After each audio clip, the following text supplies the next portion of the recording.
I froze in the hallway of the registrar's office, staring at the screen like it had just slapped me. Withdrawn.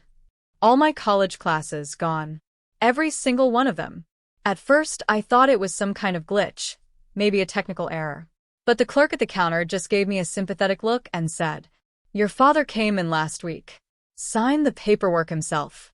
My stomach twisted so hard I thought I'd be sick. My dad, Douglas Whitmore, hadn't just meddled in my life. He had taken a sledgehammer to the one thing I'd worked for my entire life, my education. And when I confronted him that night, he didn't even look sorry.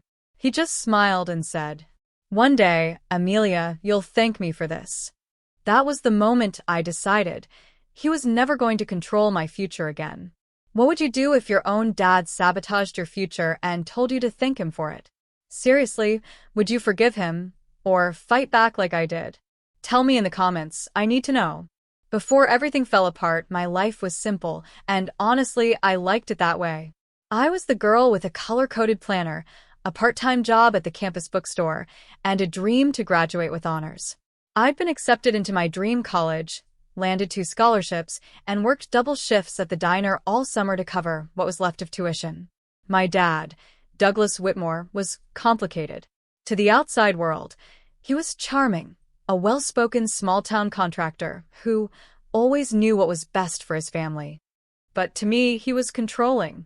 Every choice I made, from the shoes I wore to the friends I kept, had to pass his invisible checklist of Whitmore standards.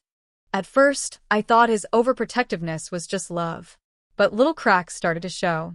He would criticize my major, psychology, saying it was a waste of money. He'd suggest I work in his business instead, learn real skills. Then came the betrayal. I had just finished my first week of classes and felt like my whole future was finally beginning. When I logged into the student portal to check my assignments, my schedule was gone. I rushed to campus, desperate for answers, only to hear the registrar say, "Yes, Miss Whitmore, your father canceled your enrollment. Said you'd be better off waiting a year." Better off? Watching my dreams get ripped away? That was the day I stopped being the obedient daughter. I spent that entire night sitting on the edge of my bed, staring at my enrollment letter like it was an obituary. My hands were shaking so badly, I could barely hold my phone. When I confronted my dad, Douglas didn't even flinch. "You're too young to understand what's best for you," he said, casually sipping his coffee like we were talking about the weather. I begged him. I cried until my throat was raw. I told him that going to college wasn't just about a degree, it was about my independence, my future. He just shook his head. "College is a scam, Amelia. You'll just end up in debt. I'm saving you from that." But what he didn't understand was that I had already done the work to avoid that debt. I had scraped together every cent, worked through blistered feet and late nights. It wasn't about the money anymore, it was about control. The following weeks were hell.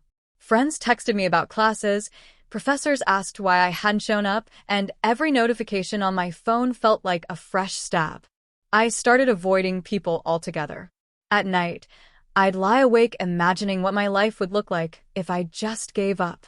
The thought of living under his thumb forever made my stomach turn. Then one night, something inside me shifted. I looked at the blank wall across from my bed and whispered to myself, "No more." It wasn't loud. It wasn't dramatic. But it was the first time I felt like I had a choice. If my dad thought I'd just sit back and let him control the rest of my life, he had no idea what I was capable of. I stopped arguing with my dad. I stopped crying too. Instead, I started getting quiet, dangerously quiet. Every night, while Douglas sat in his recliner watching the news, I was in my room with my laptop, learning everything I could about financial aid, emancipation laws, and independent student status. I discovered that if I could prove I was financially independent, the school could process my aid without his signature. That meant getting a second job, moving my savings into an account he couldn't touch, and filing paperwork he'd never see coming. During family dinners, I smiled and nodded like everything was fine. But under the table, my phone glowed with emails from advisors and legal aid offices. It wasn't just about going back to school anymore. It was about taking back my freedom. I wasn't ready to tell Douglas my plan yet. But one day soon, He would find out the hard way that his control over me was gone for good. It took 3 months of sleepless nights, double shifts, and paperwork, but I did it. I got approved as an independent student. My aid was reinstated, my classes were re-registered, and I even managed to snag a small apartment near campus. The night before the semester started, I invited Douglas over. He thought we were having a peace talk. He walked into my new apartment, eyes scanning the boxes and textbooks. "What is this?" he asked, his voice sharp. I smiled, calm in a way I hadn't been in months. "This is my life now." I handed him a copy of my financial aid letter, no parental signature required, and my new class schedule. For once, he didn't have anything to say. His face went from confusion to anger, then something I'd never seen before, shock. "You went behind my back," he said, almost whispering. "No," I corrected him. "I went around you." He tried to argue, to lecture me, to say I was making a mistake, but it didn't matter. I wasn't asking for permission. When he stormed out, slamming the door behind him, I sank to the floor and let out a laugh, half relief, half victory cry. For the first time, my future was mine. After Douglas stormed out, my apartment felt strangely quiet, but not the lonely kind of quiet. It was peaceful, like I could finally breathe without waiting for someone's approval. At first, I kept replaying the fight in my head, wondering if I'd been too harsh. He was still my dad, after all. But the more I sat with it, the more I realized that this wasn't just about college, it was about my right to live my own life. I had spent years being the good daughter, bending so far backward to keep the peace that I'd forgotten what it felt like to stand up straight. Taking control of my education wasn't just revenge, it was freedom. It taught me that love without respect isn't love at all. A parent who truly loves you wants to see you grow, not keep you caged because of their own fears. I wasn't naive anymore. I knew my relationship with my dad would never be the same. But maybe that was okay. Maybe this was the kind of space we both needed, me to grow, him to realize I wasn't his little girl anymore. And for the first time, that thought didn't scare me. It felt right. A few months later, I was sitting in my favorite corner of the campus library, highlighter in one hand and a cup of cheap coffee in the other. When it hit me, I was exactly where I was meant to be. My life wasn't perfect. I was broke most of the time, living off instant noodles and tutoring freshmen for gas money. But every late-night study session, every early morning class, every dollar I earned felt like mine.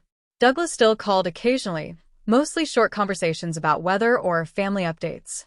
He hadn't apologized, not really, but he'd stopped trying to talk me out of school. And that was enough for now. I even made new friends who didn't know me as Douglas Whitmore's daughter. They just knew me as Amelia, the girl who worked hard, laughed too loudly, and had an endless supply of highlighters. Walking across campus, I caught my reflection in the glass doors of the lecture hall. For a second, I almost didn't recognize myself, standing taller, shoulders squared, confident. This wasn't the scared, obedient girl who had her classes canceled. This was someone who fought for her future and won. And I couldn't wait to see where she went next. Sometimes, revenge isn't about hurting someone, it's about proving to yourself that you can stand on your own 2 feet. When my dad canceled my classes, I thought he'd stolen my future. Turns out, he lit the fire that pushed me to build a future no one could take away. So now I have to ask you, what would you do if someone you loved tried to control your life like that? Would you forgive them, or fight for your independence the way I did? Tell me in the comments. And if you believe no one should have the power to decide your future, hit subscribe.